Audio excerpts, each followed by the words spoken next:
Welcome to Talking Horses as we kick off another week of action here at Aqueduct. Chilly weather this afternoon. Horses should like it. How you doing today? Good. You? New week. Ready for a little bit of a break coming up soon. Yeah, we're going to be Looking forward winding. to it, Yeah, we are winding the year down. Greg Wolf, by the way, Sarah Elbadwi. Sorry I didn't introduce this. But yeah, I actually like today's card. I think there's some really good races. And the feature we have later today, that rematch with Mama's Gold, Donegal Surges, but a few other interesting names in there too. I'm looking forward to it. Yeah, we have a really great card today as far as competitive races, especially later on with some of those horses that are basically stakes quality fields. Little bit rough around the edges in terms of form to start the card, but definitely ramps up in terms of competitive quality later on today. All right, let's do the business first, and then we'll get into this card here coming up. Get signed up, started if you have not already. What are you waiting for with Naira Bets? Bet any track, anywhere, anytime. Bonus 200. Code use at sign up for new members. Get that offer. You see on the screen that $200 deposit match sign up bonus at nairabets.com. And once you're a member, utilize this track stats to bet the action at Aqueduct with weekly track trends, stats, and betting insights.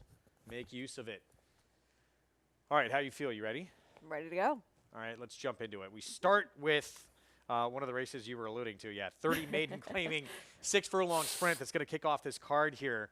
I'll let you start. We did lose a horse that was going to be one of the major players in terms of the wagering for scratches in the number 6 Midnight Love Affair, but that ends up with Carol Said No, the number 3, being your de facto heavy favorite in this spot, because at least with this one, if you go 2 starts back, she did show some good speed over at Monmouth and then ended up just being narrowly defeated in that race. And I thought if we saw a repeat of that performance, that she was just so much so the horse to beat, especially with showing that early position that she did. Maybe in the last race, didn't really appreciate the sloppy sealed surface, never really got into contention early like she had in this race at Monmouth. Sorry, how does she lose this race? I know. I don't understand. I think she didn't see this horse late. I mean, this was just brutal. This was such a brutal beat for sure. Go ahead. I just thought if we saw that race again, she was going to be awfully tough in this spot, especially with what we've seen in terms of the ones that do have experience. And clearly you agree that she's now the one to beat. I liked her anyway, even if the 6 was in this spot. Yeah, so that was a dirt debut. I love it. She broke incredibly sharp, too. She had an outside post that day, but she broke very sharp. She was out in front. She had, as I said, as you look at that race again, she had no right to lose that race. I consider her basically a winner. The filly who was behind her came back, won her next 2 starts at Delaware. She just missed winning a 3rd in a row by a nose. 4th place finisher, came back and was second, beat just ahead in a maiden special weight at Parks. So it was a okay, for the level quality-wise field that was behind her as well. Yeah, I think there's a lot to like. I do think Young at Heart is going to take plenty of money in here. Showed speed against straight maiden special at Finger Lakes, and the filly who won that race was second by a neck and a stake at Finger Lakes, improving 11 buyer points next time out. So Young at Heart with Dylan Davis, I think, is a little interesting too. And then that first timer, Second Dam, is the multi-millionaire Safely Kept Breeders' Cup sprint winner, who is a 24 for 31 lifetime. I know it's a barn that does not win much, really, if at all, first time out, but there's a big work too. Gate Drill, second quickest to 68, October 2nd. And with that, Safely Kept showing up at the pedigree.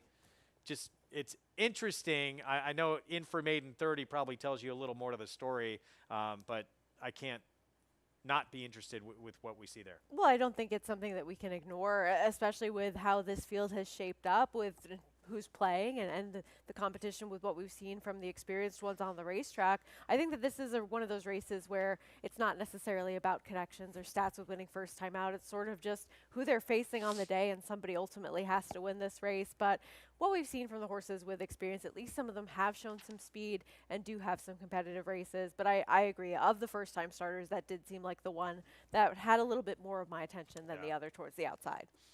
All right, race 2, 6 furlongs as well. It's a condition $16,000 claiming race in here. Fillies, mares 3 and up. And we differ here. All right, so Street Jam for you. I was just a little suspect those last couple of starts. I am too, but I thought it was really notable that Linda Rice did decide to dip back in for this horse, because she was originally having this horse as a claim out of Kentucky and then had this one go to another barn, start for another level, and then wanted this horse back in her barn. And usually that's something that I really pay attention to, especially with an outfit that is so wise and astute with where they spot horses and who they decide to claim. So I thought that this one on paper didn't necessarily seem as though this was the usual type Linda would want to be a part of yet again, but clearly they thought that there were some excuses for this horse last time, whatever they might be, and wanted this one to rejoin the barn. So I agree that the recent form off of the race 2 back into the race last time, I didn't necessarily see it in terms of company captain dropping a class and now taking yet another drop. But overall, I just trusted that Connection saw something I didn't. I think, I don't know. In some ways, look, those last couple of starts were bad, and I almost think it's a Linda Rice saying maybe I messed up here because she claims for 25 and drops for 16, so it's already a loss. But look, it wouldn't surprise me at all if the horse wins. I wound up going with Find Your Joy, the 5 in this spot, Tom Morley barn, Dylan Davis. This horse kind of slowly started actually on grass, not a grass horse. The 3 starts on grass have been terrible. First 2 starts were on the lawn, then actually showed a little bit of ability against better company. And then career best effort actually comes in June of this year. The last 2 starts is actually matched that. We're taking a look, though, at this is who? Find Your Joy. Oh, it is. Okay, cool. Yep. And this is last time out of the win. This is when she was the 1, so whenever that might have been. So last time out. Okay. Yep. But yeah, she's paired up, matching her career best performances each of the last 2 starts. To me, it just looks like a 3-year-old filly that's getting a little bit better. It's kind of figured things out a little bit, and I think there's progression today.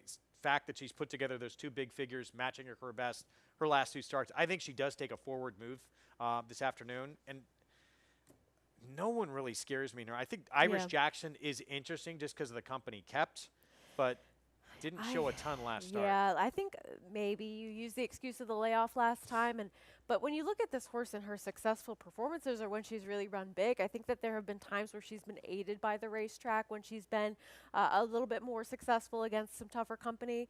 But I think that overall the company kept is certainly something worth keeping in mind. You do have the built-in excuse of coming off the bench into a race that was one where she was facing several of these, but maybe just needed one off of a little bit of time away. I thought that Mysaria dropping in class was a little bit intriguing, one that had been running some okay races the last race, a bit of a decline, but the races 2 and 3 back, I thought just against better horses, though it seems like she might be one that needs a little bit of pace in front of her. All right, that starts the early pick 4. We move on to, middle pick 4 that begins here in race 3. 1-turn mile, another $16,000 condition claiming race. I find it really hard to look past Spring Magic here. Yeah, I think that's fair. This is way the horse to beat. Just seems like one that has overall really been running some of the fastest races. And I thought that race, even finishing second as the favorite to Full Moon Magic had a little bit of dirtied up form coming in from out of town. So just overall, having faced some of these in the past and being able to get the better of them, and then you go to races before this horse cut back in distance. I mean, Smokin' Hot Kitty running against an off-the-turf race against Crushed Ice and Just Music, who we saw win the other day, and still finishing second in between those 2. I don't think you could say that this horse isn't certainly capable of getting the distance and was just sort of run off her feet in that one start where she didn't perform going a mile 3 back. Her best race ever came at a mile. Yeah. When she won at Mountaineer. I know a little bit different configuration, but yeah, the mile's not a concern at all, I don't think. Drop in class 2, I think chance she gets the lead too. I think that's why the 3 to me is tough, because she went gate to wire last time out. And I don't think she gets the lead in here today. She needs to improve off of that last race for sure. I just sort of wonder if she ends up being one that coming in and off of that mile race last time, if she could be one that is able to sit just a little bit, a horse that has primarily run on the grass, but maybe isn't one that necessarily needs the lead like she was able to have that forward position last time. If she is able to sit in stock, I think that coming out of those sprints now, Spring Magic has already shown that she can be forward going further, but especially coming out of those 2 races that might have sharpened that speed a little bit. Maybe Lady Jasmine is just the one that sits closest. And looking at this race overall, I just didn't really want anybody else outside of those 2, so I just opted to take a little shot with a horse that I thought might be the second choice. Yeah, it's kind of a weak group in the spot. We're listed as muddy right now. See what the track is. Lady Jasmine, undefeated on a fast main track. Well, 1 for 1. One of those angles that doesn't really matter that much. I think Spring Magic's going to be She's going to be tough. 3 to She's gonna 5 be maybe in awfully that tough. race. Yeah, I agree. Yeah. Things do get more competitive moving forwards now, though. Let's go to race 4, and then we'll take a break. Race 4, another one-turn mile, $35,000 condition claiming race in this spot coming up. I think there's actually quite a few interesting runners in here. Merritt, I agree. unfortunately, is a big scratch in here. I thought was very interesting. He was kind of getting back to good form. I'll let you start with the 5. This horse just has the back class. If you look at how this horse was running at Oaklawn over a couple seasons ago, and even at Keeneland, he was running against horses and defeating the likes of Valentine Candy at one point. He was running against Just Steel. He was running against Glengarry, Otto the Conqueror. I mean, he had just faced some of the top young sprinters at the time where he was able to really be competitive with the likes of those. And I know things have changed for him lately. He hasn't been in the same type of form as he once was when he was able to be competitive against those types. But yes, speed and fade last time out at a short price. Maybe he's able to take a rebounding step at stretching back out in distance when he hasn't necessarily gone to the mile yet, but he has been capable of running 7 furlongs. And I just didn't see a ton of other confirmed speed in here from some of the top players, hoping that he gets comfortable on the front end and is able to find some of that back class. To me, I mean, he actually just ran one of the best races of his career 2 starts back at Keeneland. I questioned some of those Keeneland races sometime, but yeah, I don't know if he has to get back. He ran very good in that start. I just mean last time that was not so good. But Parks can be weird, yeah. Look, he's interesting, yeah, and then I'm a little. I question the mile a touch in here, and I just thought there were a lot of other maybe more battle-tested horses who were kind of on the come, like Whiskey and Soda, who one of those horses, it was like a fire sale for Todd Pletcher at Saratoga this summer with a couple of horses. Unlimited Potential, who won that race and beat him, I think was Pletcher also. Yep. But both those horses had ability, but you need to be that much better, I guess, to stay in that barn because that's their expectations of what the races they want to win. Whiskey and Soda, though, I think is really interesting. I wound up going to OP Firecracker in here. This horse has faced some really good runners. To me, the best bet for me, just in terms of what I felt most solid about all Saratoga long, was Runner Ray in that race he won at Saratoga. I did not think that horse could lose, except for the horse that I tweeted out that I said could not lose and lost. Running Ray was the one who But of course. Yeah, absolutely. I took a lot of flack for that one. But, I mean, look, that horse is a graded stakes place. He's a 9-time winner. Lost in Rome, who was second in that race, is a 9-time winner. He's won over almost $500,000. Faced Floki's Flight in the next start, who's a 7-time winner, won almost $400,000. And was wide last time out. I think this horse is going to make his presence felt late. And for Chileno, who's going to take a lot of money in here, just because some of the races he's been in, it's Brad Cox. You see that race against Mandatory. What happened to him last time? I don't know. He just seemed to have absolutely nothing at all. And it's not as though horses were incapable of making moves. And he was closer. I thought maybe he was just a horse that was taken out of his usual running style and position and didn't appreciate that. I think that he likes to come from a little bit further back. But usually getting a little bit more into contention isn't necessarily a negative, and it's not as though things completely dissolved in that race. I thought that some were able to have a little bit more forward position and not be totally dissipated. So I don't know. He needs to rebound off of that last effort. I just wondered with both of them if they both would appreciate a little bit more pace to close into in this race, and I didn't necessarily see that materializing, but around here, you never know. Yeah. And then Wake Surf you threw in the mix as well. That horse has that one just otherworldly performance. Churchill late last year. We've not seen. I'm not going to say we've not seen anything close to it since, but that was a bit of a one-off. It was. I think that with him, he still has to prove that he wants to run the mile on dirt, but he has some good horses that he's faced overall. I think that running against El Grandeo, even Synthesis at a time was in great form, aggregation at that time as well. When he's faced some of the horses that he has on the dirt, they've been in really good form, and so I don't want to hold those races fully against him as not being able to handle the surface. And he has numbers that, if he got back to some of them prior to that last start, they fit right in with the rest of this group. Yeah, this race is interesting. Starts the pick 6, by the way. I agree. I didn't use him in my top 4. I don't even know if but Portos the 2. He's got some major back class. Yeah. 7 years old now. He's not quite that same horse. I just wonder if he wants a little further, but he has plenty of races that would put him in the mix here too. Anything else for the 4th? No, I think it's a very competitive race, though. All right, again, that, yeah, starts the pick 6. We're going to take a quick break, and we'll come back with the late pick 5. Horse racing? Check. Weekly promotions? Got 'em. Huge payouts? You bet. With Naira Bets. Download the app today and bet on any track, anywhere, anytime with live HD horse races, betting tips and tutorials, expert picks, and more. You bet with Naira Bets. Join now for a new member bonus at nairabets.com.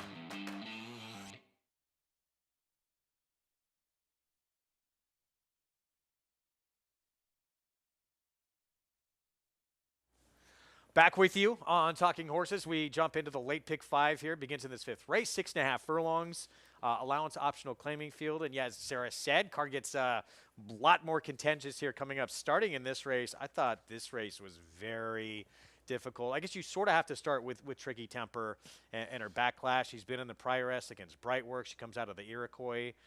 Neither of those races she ran very well, but she ran huge, obviously, in the Union Avenue.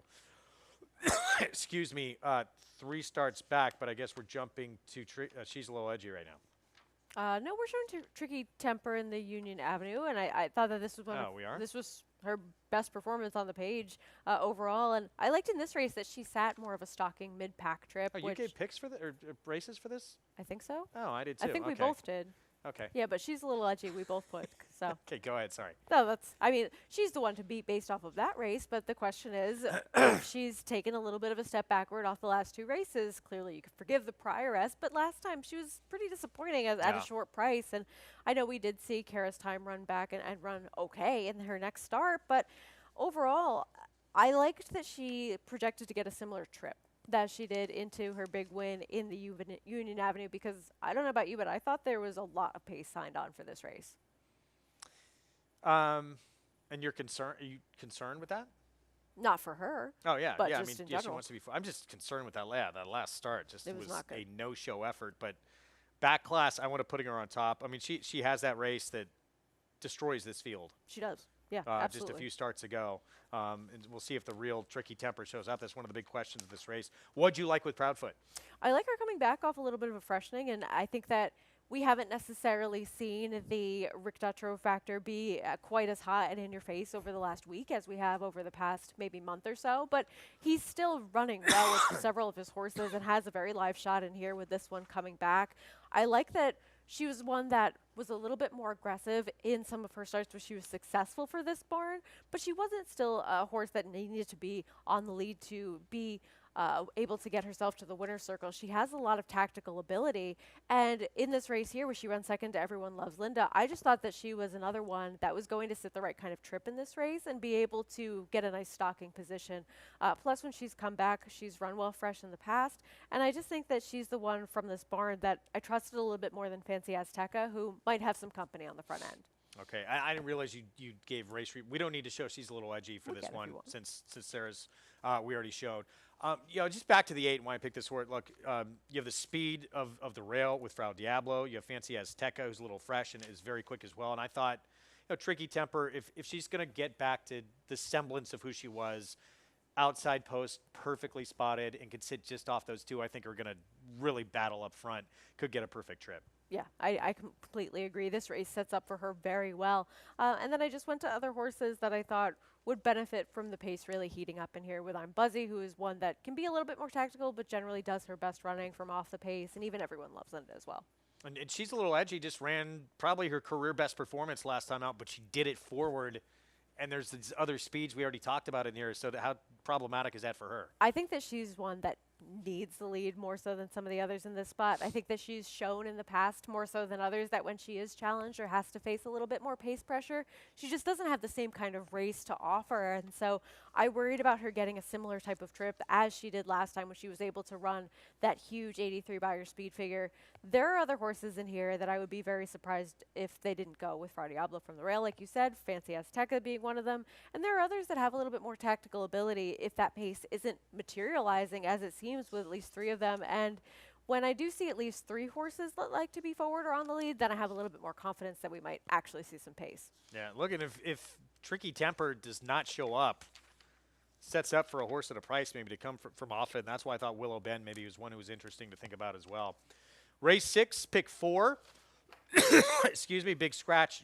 Couple of huge scratches Two in big here. But scratches. we knew that one of these was going to scratch for Jamie Yes, Ness. He yep. named Francisco Martinez on both.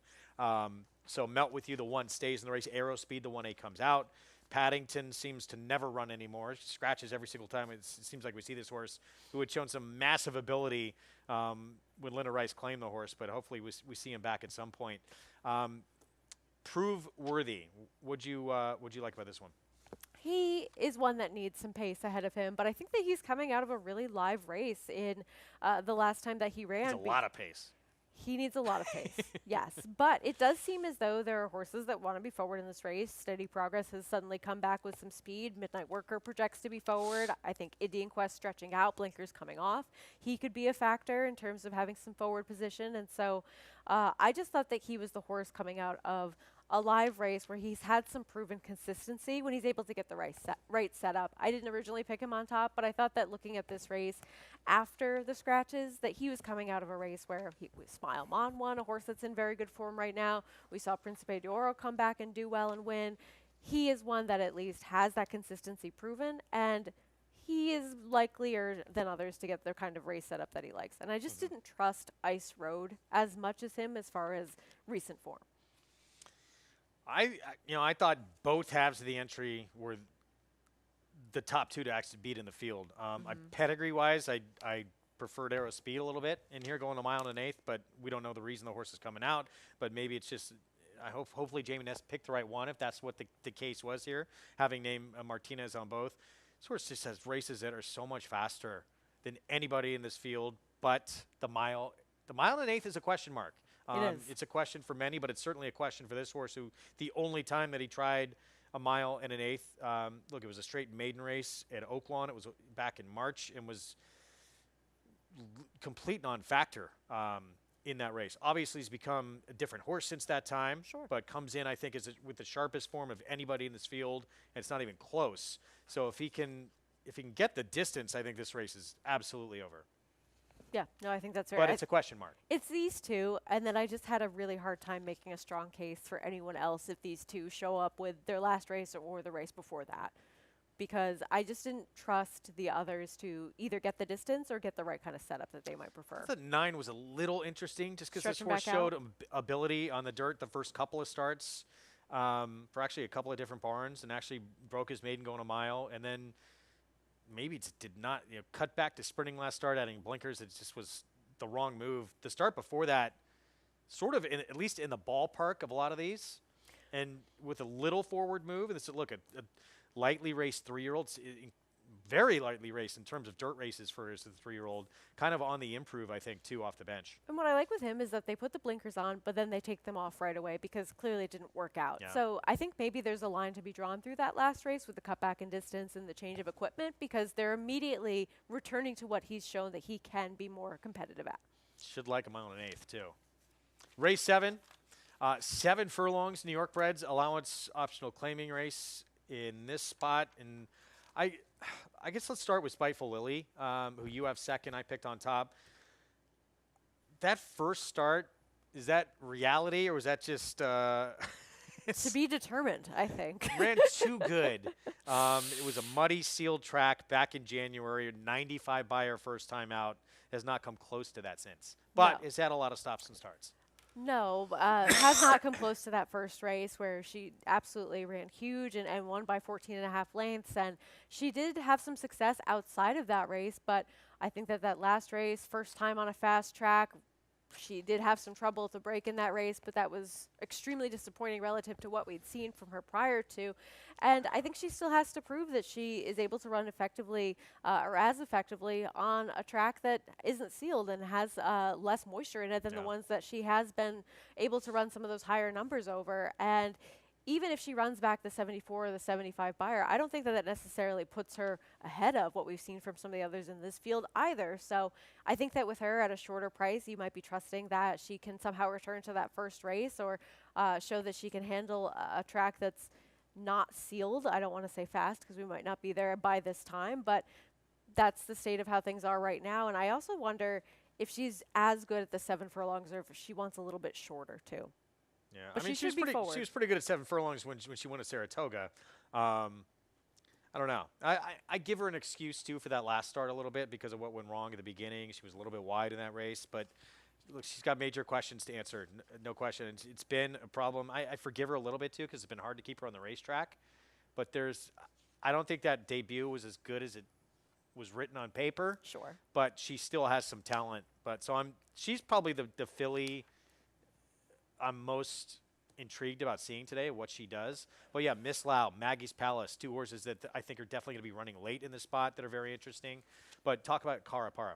She has races that, yes, the last 2 were over some tracks with some moisture in it, but she's at least shown that she can handle going a little bit further on a fast track and run against some pretty competitive types. And even though she's one that she broke her maiden for the $40,000 tag, I thought that when she had stepped up to the non-winners of 1, she was running competitively in all of those spots and still able to hit the board. And so I don't hold the moving conditions against her too much as far as being able to do well in that last start and show a little bit more forward position than she had in some prior starts. And she's just one that seems to have a lot of consistency and just shows up. And so I wanted her at a little bit of a price to possibly be one that could outrun her odds in this spot, because if Spiteful Lily doesn't necessarily show up, I thought that maybe she could be a little bit more aggressive in this spot as she has been at times and get some good position, because the horses she's faced, they're not bad. Yeah, does need to take a forward move. She comes off the bench. But, yeah, her last 6 starts, to your point, she's been first or second in all of them. I was going to say we don't need to show this race replay, but I think we should.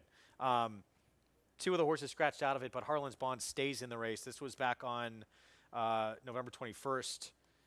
Sue Ellen Michigan was in this race, the sloppy sealed track. But Harlan's Bond, I thought Sue Ellen Michigan was a player. She's out, obviously. But Harlan's Bond off the bench finishes just a neck behind her.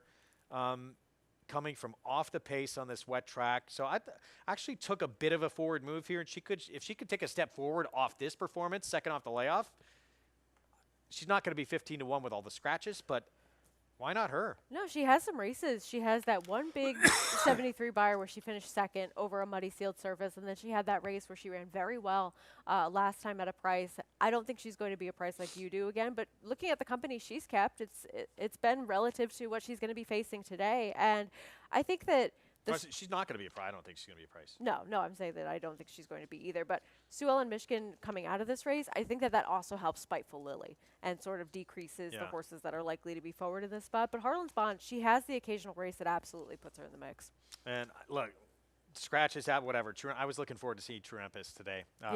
Bummed we don't get to see her. She won 3 of her last 4, but hopefully we get to see her at some point down the line. I love this feature race we have coming up in the 8th. Mile and an 1/8, allowance optional claiming group in here. Rematch between Mama's Gold and Donegal Surges.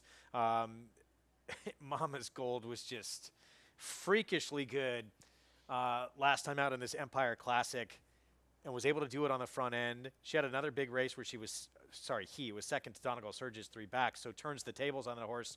My concern, and he did it, he just did not stop, just kept rolling with this 103 buyer. The start before that, what's the excuse for that performance? I don't know. I think that he is one that appreciates getting that lone lead, though he's shown that he doesn't necessarily need it to run well, and that's not in the position where he was 2 back, but to do this at the mile and an 1/8, which is what the distance is going to be today. Do you see anybody else that can challenge him early? I think that the fact that he was 40-1 in that race is crazy in hindsight, because he's often a horse that has been successful at huge prices, not going to be a huge price today. Do you wonder a little bit what Yo Daddy does, a horse that could be forward on turf, if he is a horse that's going to be kind of a thorn in his side? Well, just the fact what everyone saw him do on the front end last time out. I don't think people are saying, okay, let's hand him the race again and see if he comes back to earth. I expect someone to challenge. And Jose Lezcano's he's pretty sharp about that. I don't know if Summer Cause is quick enough to be able to do that. I saw you went to Summer Cause. I was intrigued by that horse too. But yeah, I think someone does try and put some pressure on that horse. And if it's not him, maybe it's margin of error to at least make this horse work a little bit. But the other thing with Mama's Gold, two of the last 3 races, they've been very big. There's another race too. I mean, this horse ran that race when he was with Chad Summers other like blows those Otherworldly. races away. And it was a negative number on the thoroughgraph numbers that this horse has serious ability, and maybe late in the year now is starting to find himself again. And I'm really interested to see what he does today. I am And too.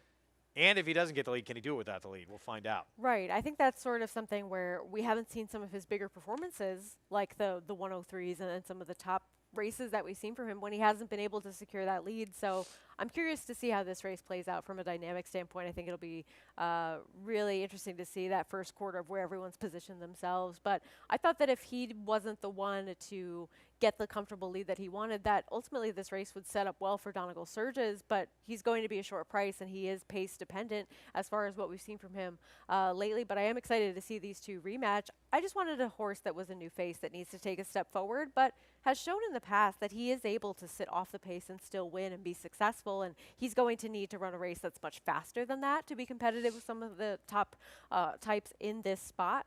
But he's at least shown that he's capable of rating. And I like the company that he's kept overall, because he's faced nothing but really good horses that have gone on to do some incredible things. Graded stakes types, of course, Tapit Trice, Arcangelo, even Ben Doog is a really good allowance type horse so far. So I like him being one that possibly could take that step forward, but this is a tough spot to do it in. Yeah, look, he needs to improve, but he's on the improve, which is the good thing. And his third off the bench, he's paired up numbers his last two starts. I think he's getting better. I'm very interested to see. I think he could take a big move forward today. I wound up going to the 6th, though. Excuse me, margin of error. This horse has the quickest numbers of anyone in the race, and it's not just that last time out. If he can repeat that race, he's got to do it at a mile and an eighth. He's never tried a mile and an eighth. But Mine Shaft out of a Tis Now mare. Pedigree. Not too worried about it. Well, who knows? You never know. But pedigree says he should be okay. He's just very quick. I mean, and I know those races were Laurel Parks, but he's run that figure, which is faster than anyone in here. He's run it at Laurel. He's run it at Penn. He's run it at Parks. He's run it at Aqueduct before. He's run that number sort of wherever he's gone and taken his racetrack with him. And the horse who beat him, Speediness, last time out, it's a horse who might be favored in this spot. He's 11 for 26 overall. He's won 3 of his last 4 starts. Sorry, that's Accelerator, who he faced 2 back. Speediness is 6 for 14 overall, who's a stakes winner. And the horse tactically can be close, maybe make that Mama's Gold work a little bit and just not let that one get away early.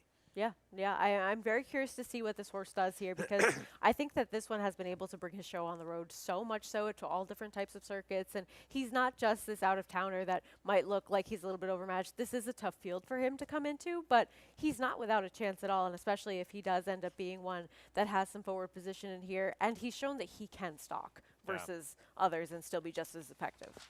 Good feature in that Definitely. 8th race. We closed it out, race 9. And 6 furlongs, New York Breds, $30,000 maiden claiming race. And I'll start with Scherzando.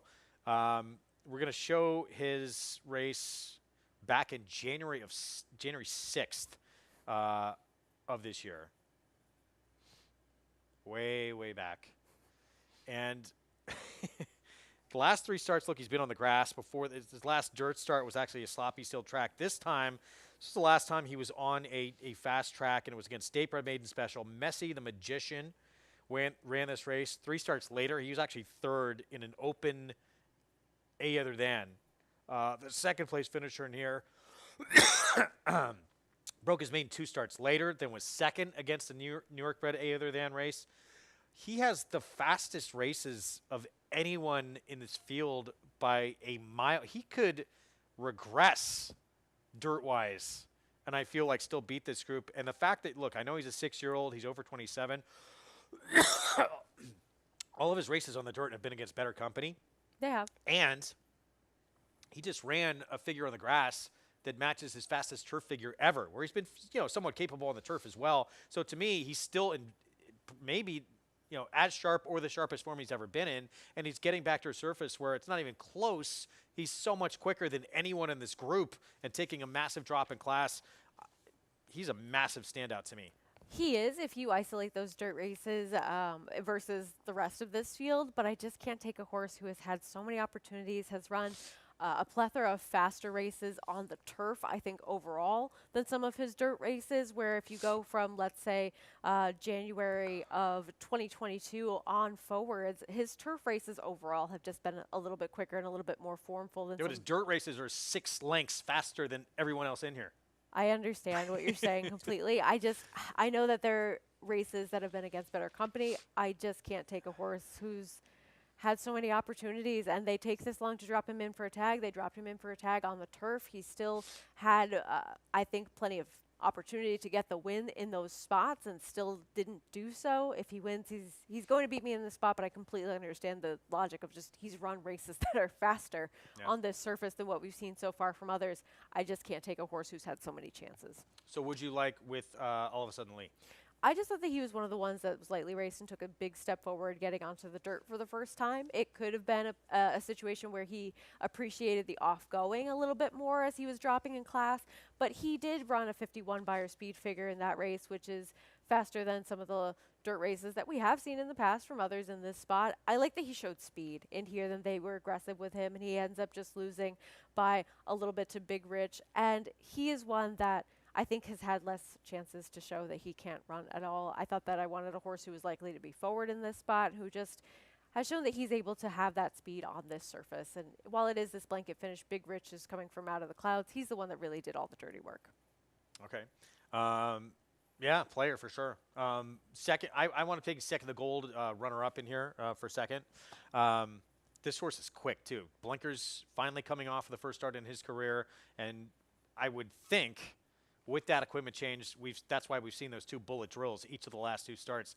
They're going to gun it with this horse, I would expect, with Ruben Silvera, with those 2 bullet drills the last 2 times out in this equipment change. I think Take the Gold's going to try and wire this field, so he was intriguing to me with a price underneath.